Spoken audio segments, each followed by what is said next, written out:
အားလုံးပဲမင်္ဂလာပါဒီနေ့မှာမျှဝေပေးချင်တာကတော့ကျွန်တော်တို့ရဲ့ line account တွေကိုတခြားသူတွေကဝင်ပြီးတော့ကြည့်လို့ရှိရင်သူတို့ကိုမမြင်စေချင်တဲ့ account တစ်ခုတည်းကိုရွေးပြီးတော့ကျွန်တော်တို့ဖွက်ထားလို့ရမယ့်နည်းလေးကိုကျွန်တော်ဒီနေ့မှာမျှဝေပေးမှာဖြစ်ပါတယ်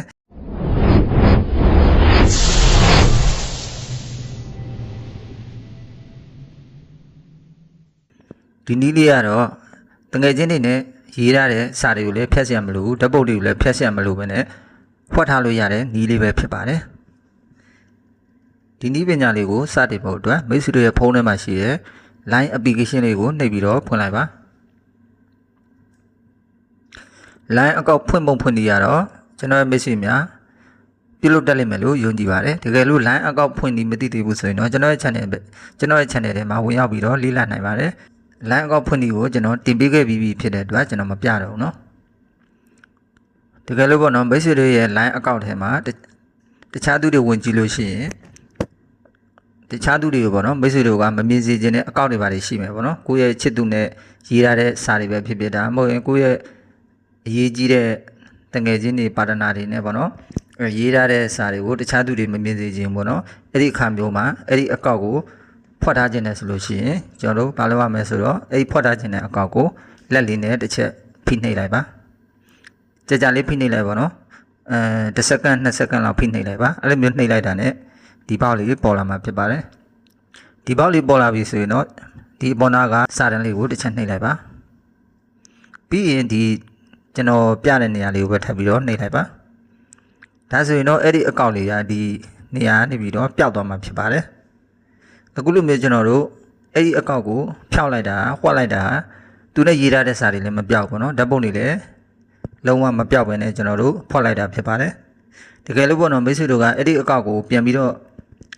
ရှာခြင်းနဲ့ပေါ့နော်အဲ့ဒီတငယ်ချင်းနဲ့ပြန်ပြီးတော့စာရေးခြင်းနဲ့ဆိုရင်ဘာလုပ်ရမလဲဆိုတော့ကျွန်တော်ဒီ home ဆိုတဲ့နေရာလေးကိုတစ်ချက်နှိပ်ပါ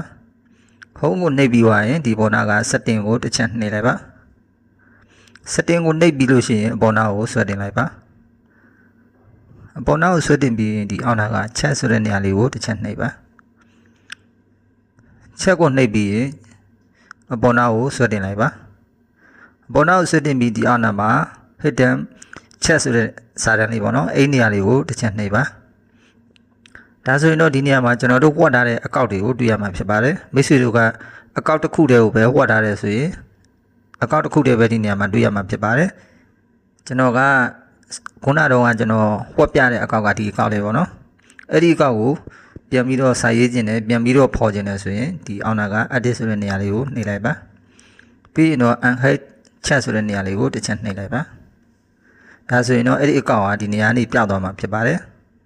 ပြီးရင်တော့ဒီနေရာလေးကိုနှိပ်ပြီးတော့အပြင်ကိုပြန်ထွက်လိုက်ပါပြီးဒီနေရာကိုပဲနှိပ်မယ်ပြီးရင်တော့ဒီနေရာရောက်လာရင်ဒီအောက်က chat ဆိုတဲ့နေရာလေးကိုတစ်ချက်နှိပ်ပါဒါဆိုရင်တော့အဲ့ဒီအကောင့်ကဒီအောက်နာမှာပြန်ပြီးတော့ပေါ်လာမှာဖြစ်ပါတယ်ဒီအကောင့်ကိုပြန်ပြီးတော့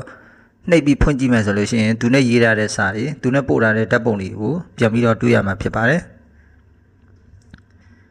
ဒီလောက်ဆိုရင်တော့ကျွန်တော်မျက်စိများဒီနည်းပညာလေးကိုပြုလုပ်တတ်လိမ့်မယ်လို့ယုံကြည်ပါတယ်